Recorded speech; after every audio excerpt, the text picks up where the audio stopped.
বঙ্গাইগাঁওয়ে আমরা আজ বেরিয়ে পড়েছি কোনো পাহাড়ের উদ্দেশ্যে। রাস্তায় পড়েছিল মা বাগেশ্বরী মন্দির।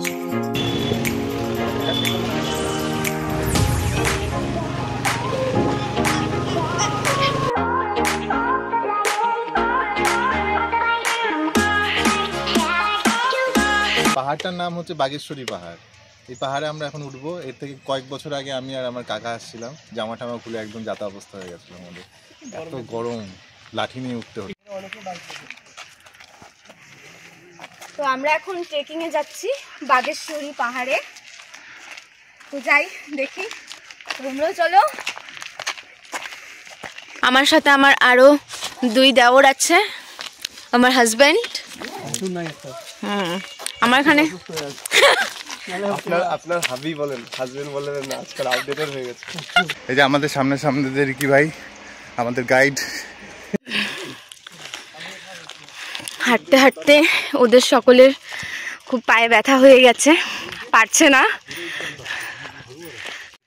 পেট হাঁটতেই পারতেছে, কষ্ট হচ্ছে হাঁটতে। তো ভাই, তোমার হাঁটতে অসুবিধা হচ্ছে?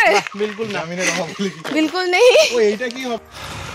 একদম আমরা হাঁটতে হাঁটতে পাহাড়ের একদম উপরে পৌঁছে গেছি।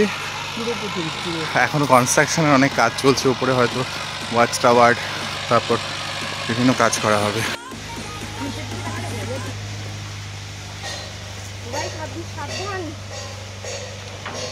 আমি তো সাবধান আছি, তোমাদের কি বলে? ও ওয়াও ওয়াও,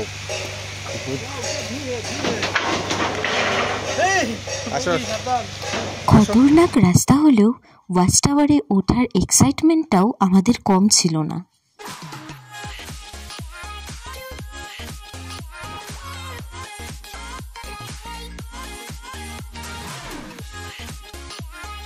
এই ওয়াচ টাওয়ার।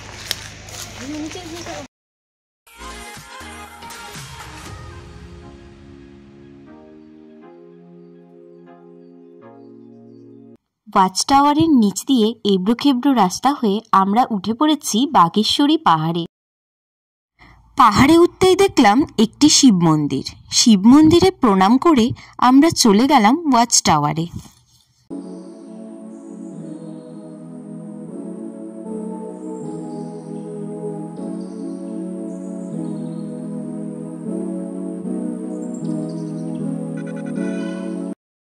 ওয়াচ টাওয়ারে যেহেতু কনস্ট্রাকশনের কাজ চলছিল, সেই জন্য খুব সাবধানে আমাদের সেখানে পা ফেলে চলতে হয়েছিল।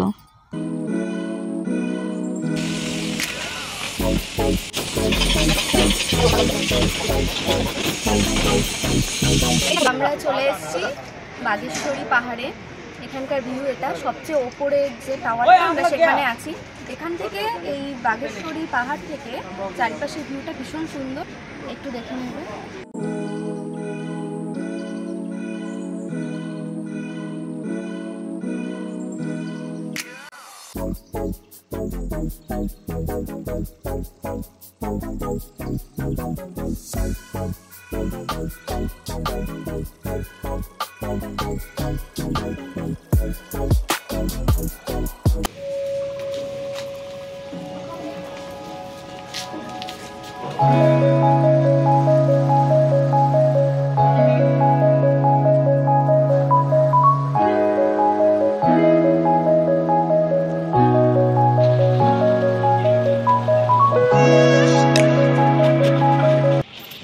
এখন আমরা ওয়াচ টাওয়ার থেকে নেমে গেলাম।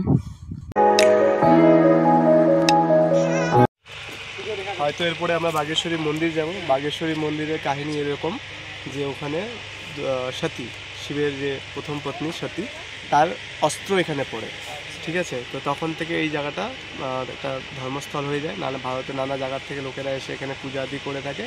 এটাও শক্তিপীঠের মতন করেই পুজো করা হয়, তার সম্মান করা হয়। পাহাড়ের জঙ্গলের রাস্তা দিয়ে আমরা হেঁটে চলেছি। পাহাড় থেকে নামতে নামতে একটু সন্ধ্যা হয়ে গিয়েছিল।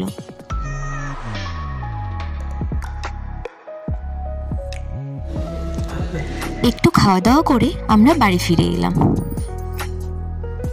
আমাদের ট্রেকিং কমপ্লিট।